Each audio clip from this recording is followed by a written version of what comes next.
नमस्ते दोस्तों, राम राम सा स्वागत है आपका हमारे यूट्यूब चैनल हरि ज्ञान पर। तो दोस्तों, आज के वीडियो में हम बात करने वाले हैं राजस्थान यूनिवर्सिटी एग्ज़ाम 2026, जिसमें कि डीएस पेपर इंपॉर्टेंट क्वेश्चन इस वीडियो में आने वाले।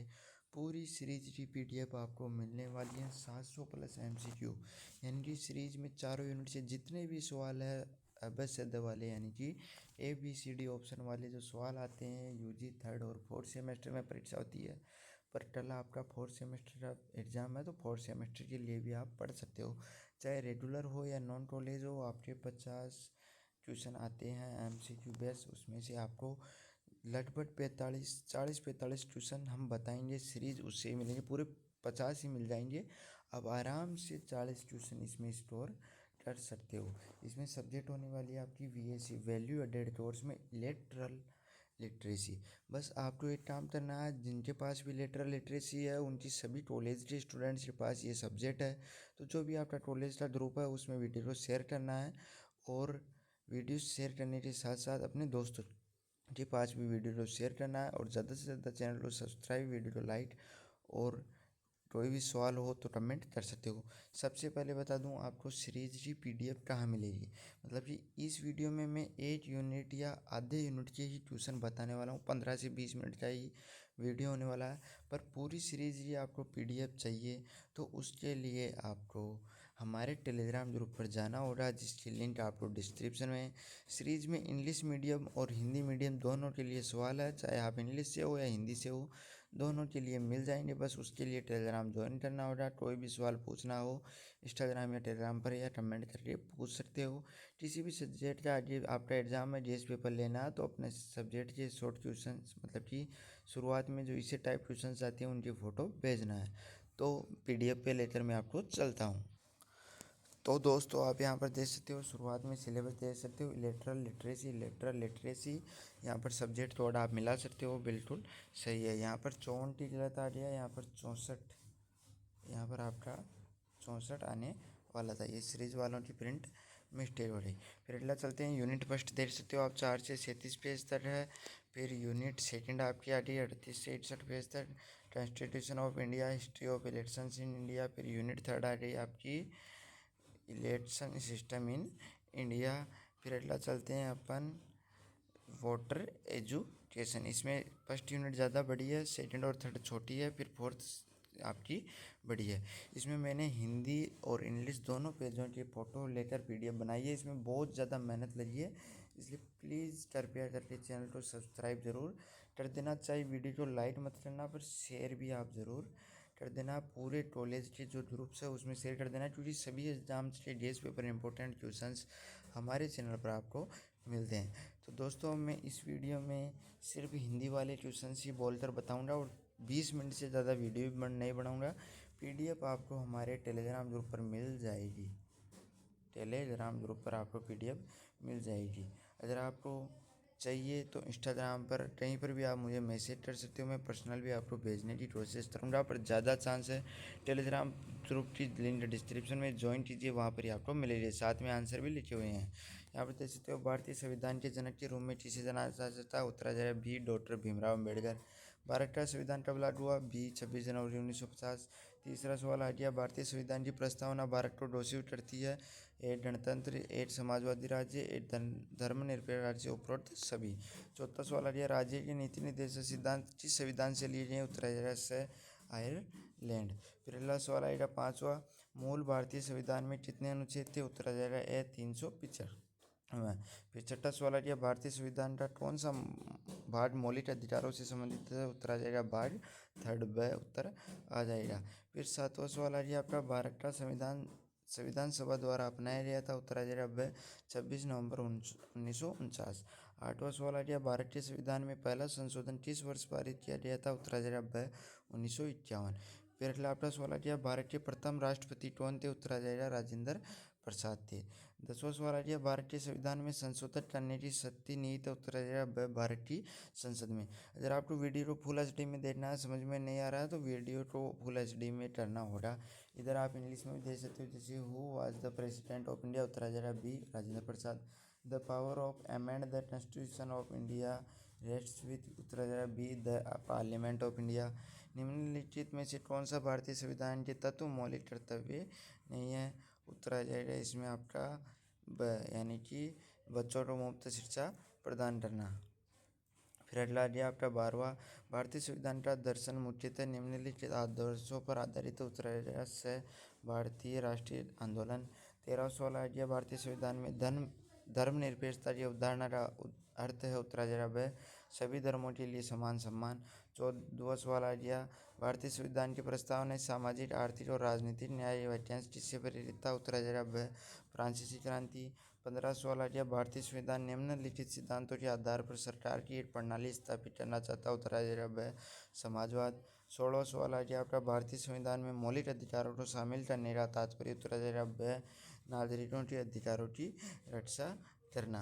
फिर अगला सवाल आ जाएगा आपका 17वां, भारतीय संविधान में न्यायिक समीक्षा की अवधारणा का मुख्य अर्थ है? उत्तर आ जाएगा व्यक्तिगत अधिकारों और स्वतंत्रता की रक्षा। दोस्तों मेहनत बहुत लगती है, इसलिए चैनल को सब्सक्राइब जरूर कर देना, वीडियो को लाइक कर देना और ज़्यादा से ज़्यादा शेयर करना।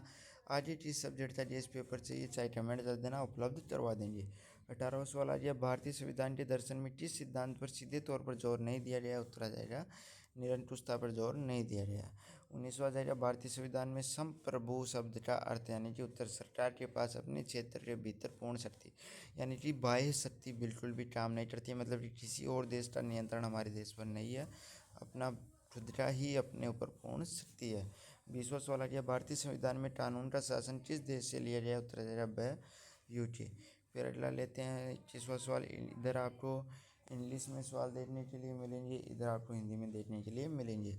भारत में लोकतांत्रिक गणराज्य की अवधारणा? उत्तर आ जाएगा चुनाव के माध्यम से जनता की भागीदारी पर आधारित सरकार। 22वां सवाल आ गया, भारतीय संविधान शासन की प्रणाली इस प्रकार स्थापित करता है?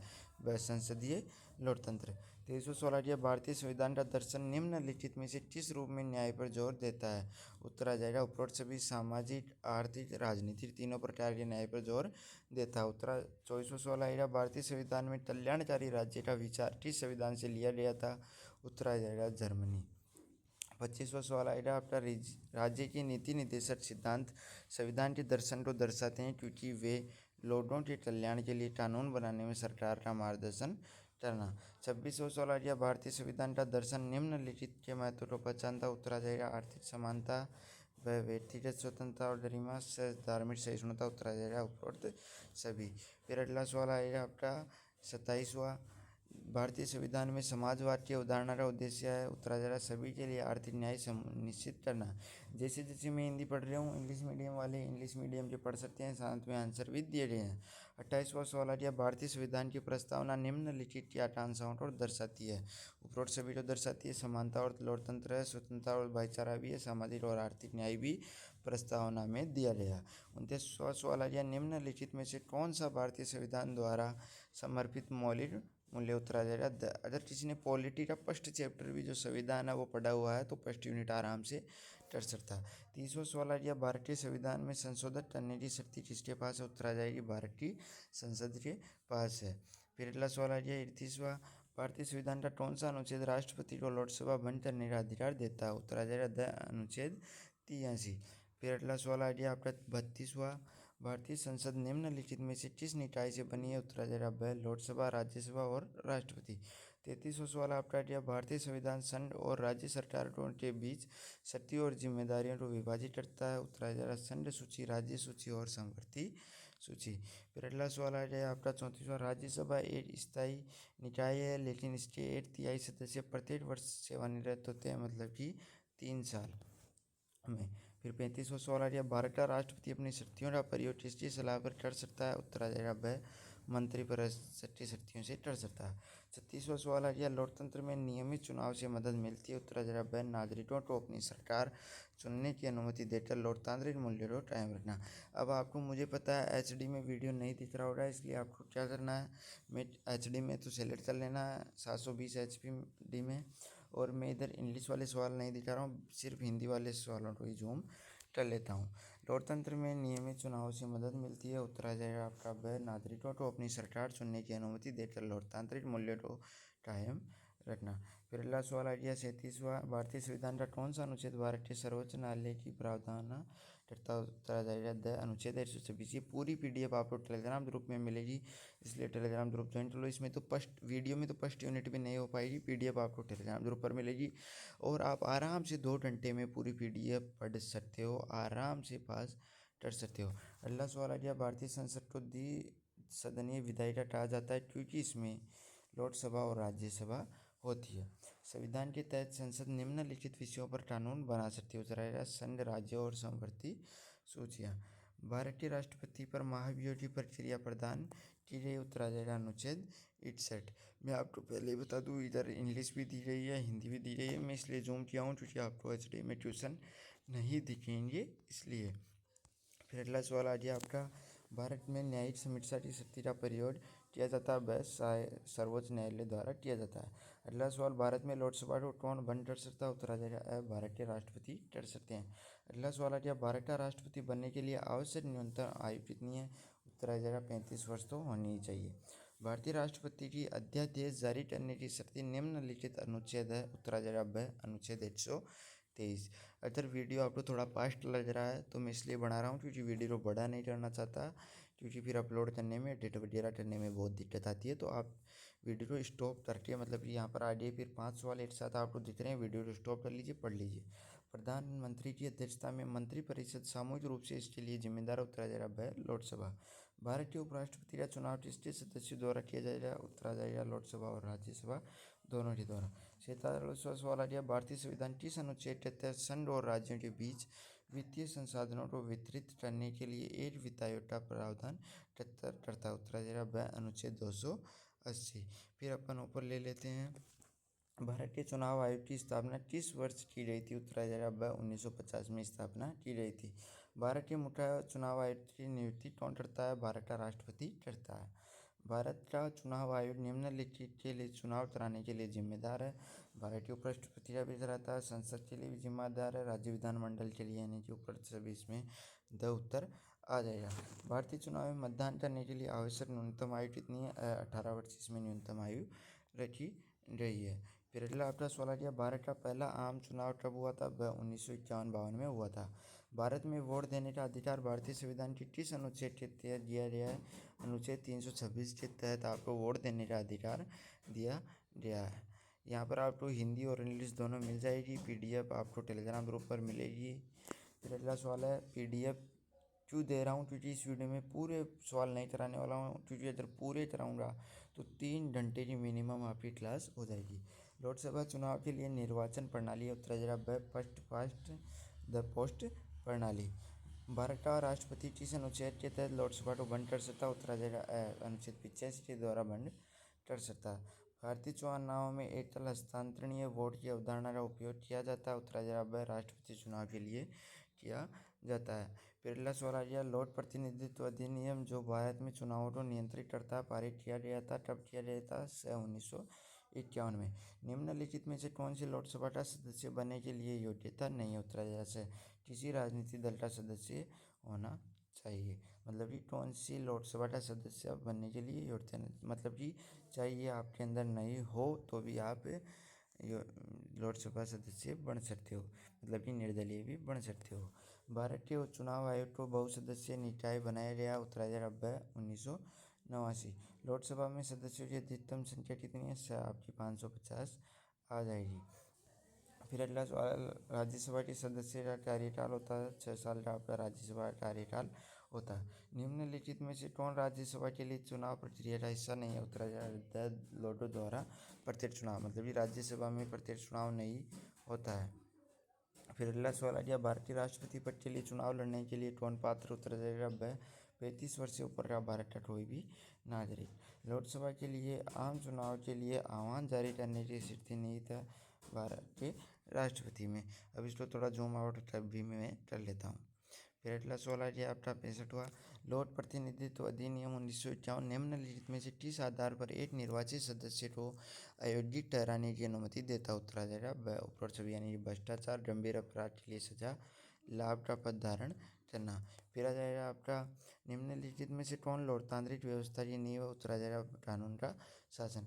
सार्वभौम वरिष्ठ मताधिकार का अर्थ क्या है। एक निश्चित आयु से अधिक के लिए के सभी नागरिकों को वोट देने का अधिकार। एक प्रतिनिधि लोकतंत्र में क्या नागरिक वह कानून और नीतियाँ बनाने के लिए प्रतिनिधियों का चुनाव करें। 69वां सवाल है मतदान का अधिकार लोकतंत्र के किस सिद्धांत के तहत सुरक्षित है। उत्तर आ जाएगा मौलिक अधिकार। फिर अगला सवाल ले लेते हैं अपना 70वां, निम्नलिखित में से कौन लोकतांत्रिक चुनाव की विशेषता। उत्तर आ जाएगा उपरोक्त सभी। स्वतंत्र और निष्पक्ष चुनाव, गुप्त मतदान, एकाधिक राजनीति। वीडियो को आप सभी को शेयर जरूर करना सभी दोस्तों के पास, और प्लीज़ चैनल को सब्सक्राइब और वीडियो को लाइक कर दीजिए। बहुदलीय ये प्रणाली वह जहाँ कई पार्टियां सत्ता के लिए प्रतिस्पर्धा करती है। 72वां सवाल आपका, लोकतंत्र में राजनीतिक दल सहायता करते हैं। उत्तर जरा वह न्यायपालिका को प्रभावित करना। फिर अगला सवाल आ गया आपका 73वां, वह प्रणाली जहां मतदाता अपनी ओर से शासन करने के लिए अपने प्रतिनिधियों का चयन करते हैं कहलाती है। उत्तर आ जाएगा वह अप्रत्यक्ष लोकतंत्र। फिर 74वां सवाल आ गया, एक लोकतांत्रिक देश में चुनाव का प्राथमिक उद्देश्य क्या। उत्तर आ जाएगा वह नागरिकों को अपने नेता चुनने और सरकार बनाने की अनुमति देना। फिर अगला सवाल आ गया आपका 75वां, निम्नलिखित में से कौन सा चुनाव का प्रकार नहीं है। उत्तर आ जाएगा इसमें न्यायपालिका, मतलब न्यायपालिका चुनाव का प्रकार नहीं है। 76वां आ गया, यह कौन सुनिश्चित करता है कि लोकतंत्र में चुनाव निष्पक्ष और पारदर्शी चुनाव आयोग ये सुनिश्चित करता है। 77वां, एक व्यक्ति एक वोट की अवधारणा सुनिश्चित करती है मतदान में समानता। फिर 78वां सवाल, लोकतंत्र में अभिव्यक्ति की स्वतंत्रता लोगों को इसकी अनुमति देती है वह अपनी राय व्यक्त करें और सरकार की आलोचना करें। फिर 79वां सवाल आ गया, अनुपातिक प्रतिनिधित्व प्रणाली में विधायिका में सीटें आवंटित की जाती है। उत्तर आ जाएगा प्रत्येक पार्टी को प्राप्त वोटों की संख्या के आधार पर। फिर अगला सवाल आ गया, अनुपातिक प्रतिनिधित्व प्रणाली में विधायिका में ये तो अपन ने की जाती है प्रत्येक पार्टी को प्राप्त वोटर की संख्या के आधार पर। 80वां सवाल आ गया, निम्नलिखित में से कौन प्रत्यक्ष लोकतंत्र की विशेषता। उत्तर आ जाएगा नागरिक सीधे निर्णय लेने में भाग लेते हैं। तो इस तरह मैंने आपको 80 सवालों तक कंप्लीट करवा दिए। इससे ज़्यादा नहीं कर पाऊँगा क्योंकि 17 मिनट का वीडियो हो गया, अपलोड वगैरह करने में होती है। पर क्वेश्चन आपके फर्स्ट यूनिट में भी बहुत दिक्कत है, जिसे आप मैं धीरे धीरे वीडियो चला रहा हूँ, आप स्टॉप करके पढ़ सकते हो। जैसे 85, 90, फिर 93, 93, 92, 93 वीडियो को स्टॉप कीजिए और पढ़ सकते हो। फिर अगला आ गया आपका 94 से लेकर 100 तक, इसको भी आप पढ़ सकते हो। अभी वीडियो को स्टॉप कीजिए और पढ़ सकते हो। पूरी PDF आपको टेलीग्राम ग्रुप पर मिल जाएगी। फिर 101, 102, 103 सवाल को आप पढ़ सकते हो आराम से स्टॉप करके। फिर 104 से लेकर 110 तक आप स्टॉप करिए वीडियो को और फिर पढ़ सकते हो। फिर अगला आ गया आपका 111, 112, 113, यहाँ पर फोटो थोड़ी ब्लर आ रही है, फुल HD में रहेगा वीडियो, तो आराम से समझ में आएगा, स्टॉप कीजिए और पढ़ लीजिए। फिर अगला आ गया आपका 114 से लेकर आपका 119 तक वीडियो स्टॉप करके आराम से ऑप्शन आधे तरह आप पढ़ सकते हो। फिर 120 से 123 तक आप आराम से पढ़ सकते हो वीडियो को स्टॉप करके। अभी आप 124 से 129 तक पढ़ सकते हो, ऑप्शन बिल्कुल दिख रहे हैं, वीडियो को स्टॉप करके पढ़ सकते हो। फिर अगला आ गया 130 से 131 तक आराम से पढ़ सकते हो। फिर अगला चलते हैं 132 से लेकर आप 138 तक आराम से पढ़ सकते हो। यहाँ पर 132 में थोड़ा और सही दिखा देता हूँ, वीडियो को स्टॉप कीजिए और पढ़ सकते हो। फिर अगला पढ़ सकते हो 139, 140 सवाल भी पढ़ सकते हो। फिर अगला लेकर चलते हैं 141वें सवाल से लेकर आप 146वें सवाल तक भी पढ़ सकते हो। फिर अगले चलते हैं 148 से 149वां सवाल भी आप पढ़ सकते हो वीडियो को स्टॉप करके। और पूरी PDF चाहिए आप तो टेलीग्राम ग्रुप आपको ज्वाइन करना होगा, जिसकी लिंक आपको नीचे मिल जाएगी। 150वें सवाल से लेकर 154वें सवाल तक आप पढ़ सकते हो। मैं आपको एक चीज़ बता दूं, चाहे टेलीग्राम डाउनलोड नहीं है तो डाउनलोड कर लेना, थोड़ी मेहनत कर लेना, पर PDF पूरी पढ़ के ज़रूर जाना, वरना आपकी बैक लग जाएगी। क्योंकि मुझे पता है कई स्टूडेंट्स की बैक लग जाती है, वो सीरीज़ नहीं लाते, कोई बात नहीं, पर हम जो ट्यूशन प्रोवाइड कराते हैं उनको पढ़कर वो पास हो सकते हैं। 155 से 157 तक ये आप पढ़ सकते हो वीडियो स्टॉप करके।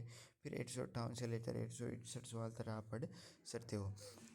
फर्स्ट यूनिट में 161 सवाल है, सेकंड यूनिट में तो फिर भी कम सवाल है। यहाँ पर फिर PDF थोड़ी आडी आ गई, इसके लिए आपको वो तो PDF डाउनलोड कर लेना, आराम से आप पढ़ सकते हो। फिर आप देख सकते हो यहाँ पर कितने हैं, फिर मैं बता देता हूँ। यूनिट सेकंड में कितने हैं, ऊपर लेकर चलता हूँ। 20 पेज ही है यूनिट सेकंड में, तो यूनिट फर्स्ट में तो 35 लगभग 35 पेज थे। चलिए ऊपर लेटर चलता हूँ। 100, 808, 807, पूरे 807 सवाल है आपके। फिर यूनिट थर्ड में भी लगभग छोटे लगभग सवाल है, इसलिए आपको पीडीएफ के लिए टेलीग्राम ग्रुप ज्वाइन करना है। और हम आगे भी ऐसी वीडियो पाने के लिए चैनल को सब्सक्राइब करना है, वीडियो को लाइक करना है, ज़्यादा से ज़्यादा शेयर करना है। किसी भी सब्जेक्ट के इंपॉर्टेंट क्वेश्चन या डीएस पेपर चाहिए कमेंट कर दो, टेलीग्राम पर भेज दो, इंस्टाग्राम पर भेज सकते हो। धन्यवाद। जय हिंद, जय भारत।